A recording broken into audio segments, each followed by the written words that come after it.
Hey everybody, today I want to talk about overwintered pepper plants and how to get them ready for spring planting. If you overwintered peppers and you're wondering, how do I wake up my pepper plant? How do I get it to put on some top growth? Should I repot it or should I fertilize it? Then this video is for you.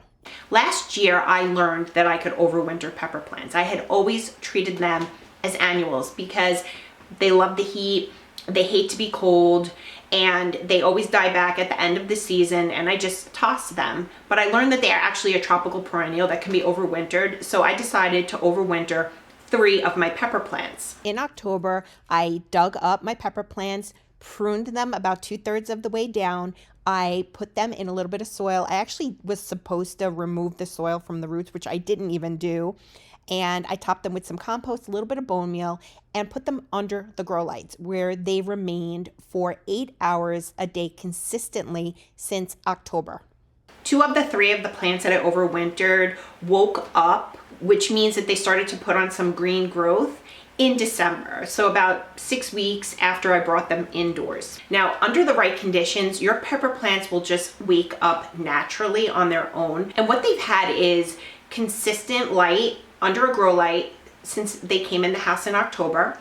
And they've had a warm room. And when I say warm room, the room they're in is roughly between 65 and 68 degrees on any given day. The first step, if your plants are in the house, for example, in your living space, you want to make sure you're putting them under a grow light. Keep that grow light on for a minimum of 8 hours, and make sure the room that they're in is warm. So if you have your plants in a basement or a garage which is cold, you want to bring them indoors. The other thing is you need to check they're alive, especially if they've been outside, either in your garage or in your basement. So the way to do that, and you're obviously going to check the ones that have no growth.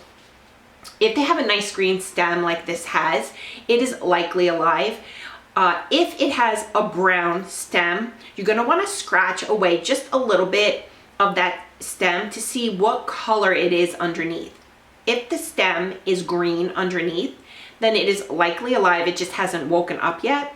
However, if the stem is brown underneath and it feels brittle, it's probably no longer alive. But you'll know once your plant is waking up because you'll start to see some growth coming from the stem.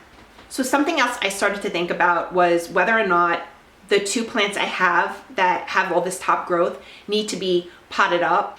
So I was tending to my pepper seedlings that I started in early January. They are probably about 4 to 5 weeks now that they've been under the grow lights, and they just started to put on their first true leaves. So in about 2 weeks, I'm going to start potting those up. Now, the reason we pot up is because we want to give the roots plenty of space to grow, and we don't want them to become root bound. When you're growing pepper seedlings, there's 2 phases of growth. You have your top growth, let's call that phase 1, where they emerge from the soil and they start putting on leaves. The second phase is root development, and so that's when they start to fill the pot. The reason we pot up and give them more space is because we want them to have oxygen to keep those roots healthy. It also allows them to grow bigger and to take in more nutrients, and that helps that plant stay healthy. So when I'm thinking about my overwintered pepper, I can see it has a lot of top growth, which is phase 1, but I don't know what's going on down here. So I gently gave it a little bit of a tug to see how much of the roots have filled the pot. And when I did that, it started to pull away from the soil, which told me it hasn't yet filled the pot. And it's probably still, the roots are probably still waking up. What I have noticed is that for the first several months, I was watering every 7 to 10 days when the top couple of inches dried out. Now I'm watering every 4 to 5 days because it is drying out faster. So it is growing, the roots are waking up, they're taking in more nutrients, and they will eventually start to fill this pot out. But about 4 weeks before my last frost date, I will recheck it to see how the roots are doing. If they've filled the pot, I may pot it up just to give them a little bit more space. Otherwise, I'm just gonna leave them in this pot. Another thing that I was considering is whether or not I should be fertilizing these plants. Now, I have already picked off a couple of early flowers from the 2 that have growth.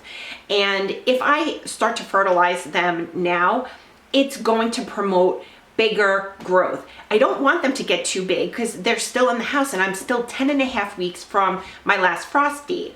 So I'm probably more like 14 weeks from the actual plant out date. So 14 weeks of growth, they can become huge. And I don't want them to start putting on peppers.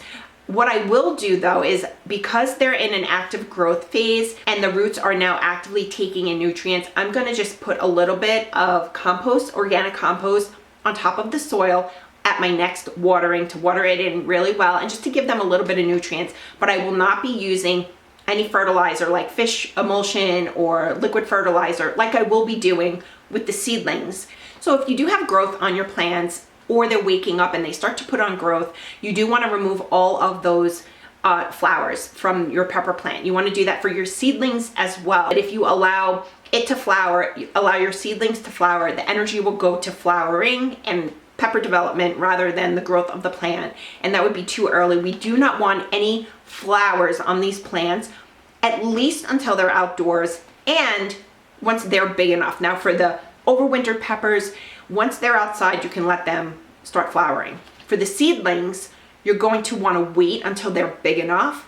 Hopefully by the time they go out in the ground, they will be big enough. But again, pick off those flowers. You do not want to send the energy to the fruit. You want to send the energy to the roots. And then that brings me to my final point, which is making sure that you are hardening off your overwintered peppers. Just like you would harden off any of the seedlings that you're growing indoors, you want to harden off your peppers. And if you're unfamiliar with what hardening off is, basically it is the process of bringing your plants outdoors for about 2 weeks prior to your plant out date. Whatever you're growing indoors, you want to start bringing your plants outside, gradually moving them from shade to sun a few hours every day until that they can be outside overnight. But what's even more important than the hardening off phase is the nighttime temperatures. So about a week from your plant out date, you want to monitor the temperatures. And if they plan on dropping below 50 degrees, you might want to hold your plants back from being planted out. If you do decide to plant them out, then you're going to want a way to protect them. And that's all of your seedlings. It's not just peppers. You're going to want to either use row covers or like a plastic tarp, and it will protect them from the frost, which would kill their tender leaves. I hope you enjoyed the video. Please like and subscribe. I have a lot of great videos coming your way.